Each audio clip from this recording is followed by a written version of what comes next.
विशेष किस तरीके की जानकारी, कितने पहलू और क्या क्या चीजें सामने आ रही हैं, डिटेल में बताइए।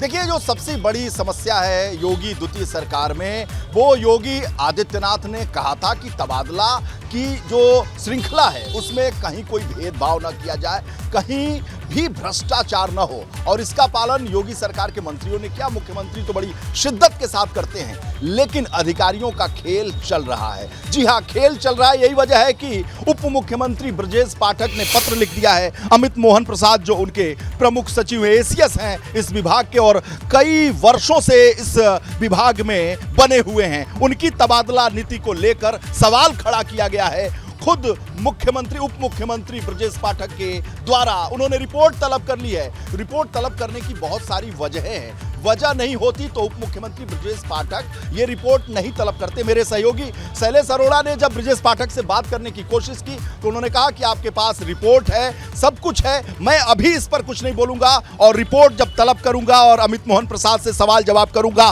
पूछूंगा कि आखिर तबादला नीति में इतना घोर लापरवाही क्यों हुई, उसके बाद मीडिया के सामने मुखातिब होऊंगा और पूरे प्रदेश और देश को बताऊंगा कि स्वास्थ्य विभाग में तबादला नीति को लेकर किस तरह से धज्जियां उड़ाई गई। हमारे जो सहयोगी हैं शैलेश अरोड़ा, आपने पूरे इस मामले को देखा, आखिर जो टेक्निकल बिंदु है आम जनता कैसे समझेगी, कहां-कहां खामियां हैं? सरल शब्दों में 2-3 केस बताते हैं। जैसे लखनऊ के 3 बड़े अस्पताल, बलरामपुर अस्पताल, सिविल अस्पताल जो मुख्यमंत्री आवास से आधा किलोमीटर की दूरी भी नहीं होगी, और लोक बंधु अस्पताल। बलरामपुर अस्पताल से 7 विशेषज्ञ डॉक्टर्स हटाए जाते हैं, बदले में 1 मिलता है। सिविल अस्पताल से 6 डॉक्टर हटाए जाते हैं, 1 मिलता है। ये शिकायत आई थी, ये हमारे सूत्रों ने बताया कि ये शिकायत उप मुख्यमंत्री तक पहुंची थी।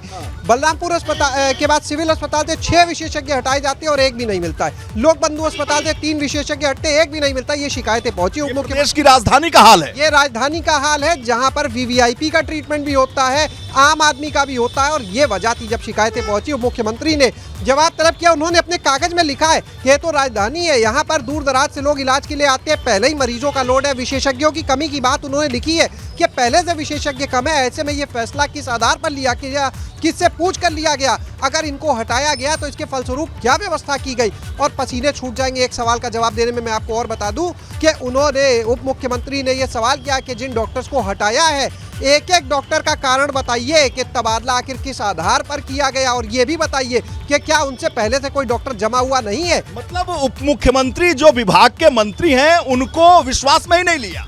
बिल्कुल, ये पत्र साफ बताता है। पत्र के जितने बिंदु हैं एबीपी गंगा ने सबसे पहले बताए अपने चैनल पर, उसमें यही सीधे पूछा गया है कि जो तबादले हुए, एक-एक डॉक्टर का बताइए कि आखिर किस आधार पर इनका तबादला किया गया है। मतलब बिना आधार के उप मुख्यमंत्री को संज्ञान में लिए, बिना बताए तबादला एक्सप्रेस दौड़ा दी गई।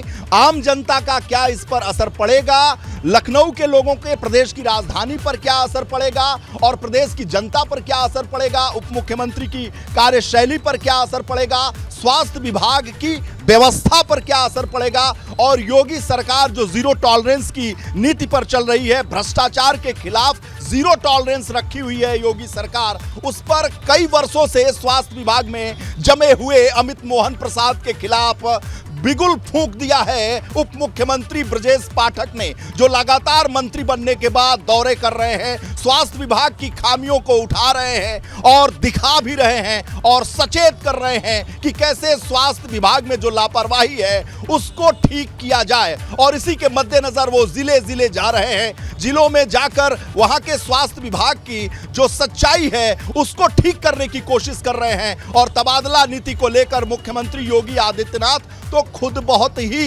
ट्रांसपेरेंट, बहुत ही पारदर्शी हैं, और वो ये नहीं चाहते कि उनकी सरकार पर कोई दाग लगे, कोई धब्बा लगे, लेकिन अधिकारियों का खेल बदस्तूर जारी है। उम्मीद करता हूं और उम्मीद कर रही है एबीपी गंगा कि इस पूरे मामले पर मुख्यमंत्री भी संज्ञान लेंगे, और हमारे जो सहयोगी हैं शैलेश अरोड़ा इसके टेक्निकल पक्ष को जरूर आम जनता को सरल शब्दों में बताएंगे।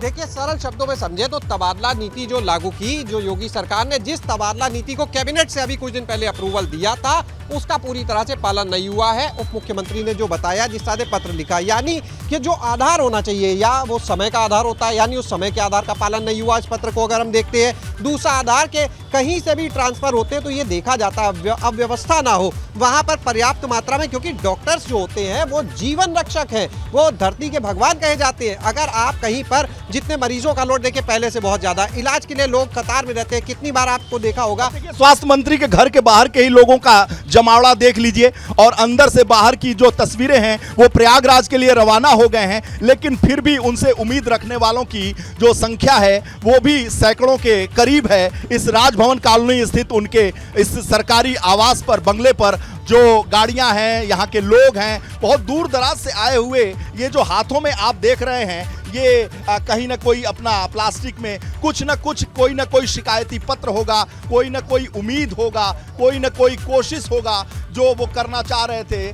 ब्रजेश पाठक से बात करते देखिए, बिल्कुल हम यही उनसे जानना चाहते थे कि इसमें और क्या चीजें हैं, तो ये निकल कर सामने आए डॉक्टर्स के हालात भी। और एक बड़ी चीज और, जब निरीक्षण हुआ था अस्पतालों का, ये पहली गड़बड़ी नहीं है तबादला नीति अमित मोहन प्रसाद जो अपर मुख्य सचिव है विभाग के, स्वास्थ्य विभाग के, उनके कार्यकाल के दौरान। इससे पहले जब उप मुख्यमंत्री गए थे अस्पतालों के निरीक्षण पर, वहां पर भी खामियां मिली थी उनको, चाहे वो मरीजों के बैठने की, उन्हें भर्ती करने, उन्होंने खुद इनिशिएट लिया और मरीजों को भर्ती कराया था। और यही वजह है, ग्राउंड रियलिटी से अच्छी तरह परिचित है उप मुख्यमंत्री जो स्वास्थ्य मंत्री भी है, और इसलिए इस पूरे जितना ये तीन झाम हो रहा है, ये जितनी गड़बड़ियां, अमित मोहन प्रसाद से भी जानने की कोशिश करेंगे। एसीएस जो हेल्थ है उनसे भी एबीपी गंगा जानने की कोशिश करेगी कि आखिर तबादला नीति में नियमों की अवहेलना क्यों की गई, क्यों आम जनता लोक कल्याणकारी सरकार की नीतियों को इस तरीके से ध्वस्त किया गया जिसको नहीं चाहते मुख्यमंत्री, और जिस तरीके से ये काम किया गया है आम जनता को एक बार फिर समझाइए कि आखिर क्या है। देखिए, सबसे पहली चीज के जहां थे विशेषज्ञ डॉक्टर जो पहले से कम है अस्पतालों में, उनको हटाया गया, लेकिन उनकी जगह नए डॉक्टर्स नहीं दिए। अगर नए डॉक्टर नहीं है तो इलाज कैसे होगा? सिविल अस्पताल, बलरामपुर अस्पताल, लोक बंधु, बिना डॉक्टर के इलाज कैसे होगा भाई? यही सवाल है सबसे बड़ा। तो क्या किए सब डॉक्टर वहां? उनको दूसरे जिलों में भेज दिया, उन जिलों में भेज दिया, बाकी किसी को हरदोई भेज दिया, किसी को किसी और जिले भेज दिया। लेकिन लखनऊ जो राजधानी है, जहाँ पर अन्य प्रदेशों तक से लोग इलाज के लिए आते हैं, यहाँ कैसे इलाज होगा? लगता है ये नहीं सोचा गया।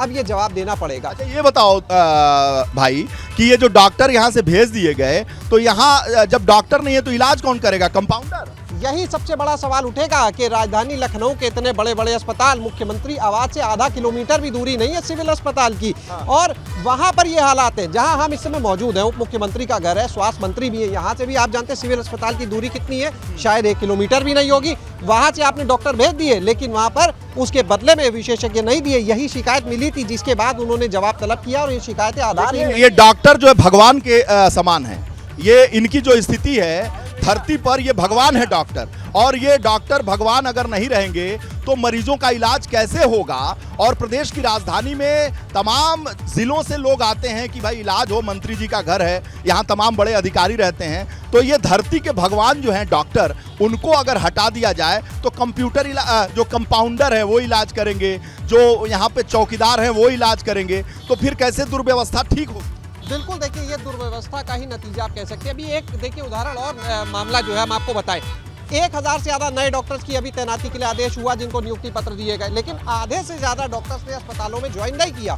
आखिर क्यों? सरकारी नौकरी के लिए तो लोग इतना लड़ते हैं, जद्दोजहद है, लेकिन इन सरकारी अस्पतालों में नियुक्ति पत्र के बाद भी डॉक्टर क्यों नहीं आ रहे हैं? ये बड़ा सवाल। यानी अव्यवस्था है, यानी वो सुविधाएं नहीं मिल पा रही, चाहे वो डॉक्टर्स को भी। इस बात से इनकार नहीं किया जा सकता कि सूबे के मुख्यमंत्री योगी आदित्यनाथ पूरी व्यवस्था को, स्वास्थ्य, शिक्षा, ऊर्जा, हर व्यवस्था को ठीक करने की कोशिश करते हैं, और वो किसी दिन हम और आप एक दिन छुट्टी ले लें, लेकिन जब से वो मुख्यमंत्री बने हैं 2017 से, एक दिन भी वो छुट्टी नहीं लिए हैं। आम जनता लोक कल्याणकारी योजनाओं को जमीन तक पहुंचाने के लिए सारी कोशिशें मुख्यमंत्री की बनी रहती हैं, और वो पसीना बहाते रहते हैं। आपको याद नहीं होगा कि वो मुख्यमंत्री बनने के बाद एक दिन भी छुट्टी पर रहे हों, एक दिन भी कहीं बैठे हों। लगातार वो निरंतर चल रहे हैं। आज बनारस जाना है, चित्रकूट है, उसके बाद से बुंदेलखंड एक्सप्रेसवे है। सारी कोशिशें उनकी लगातार निरंतर इस देश की, इस प्रदेश की जो जनता है उसकी बेहतरी के लिए है,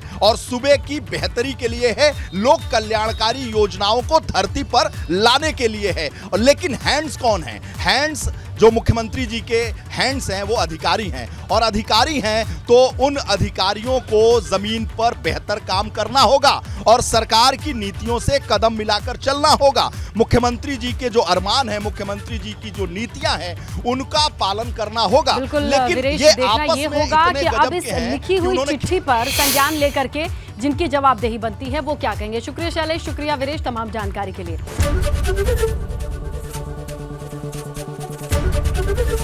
एबीपी गंगा, खबर आपकी, जुबान आपकी।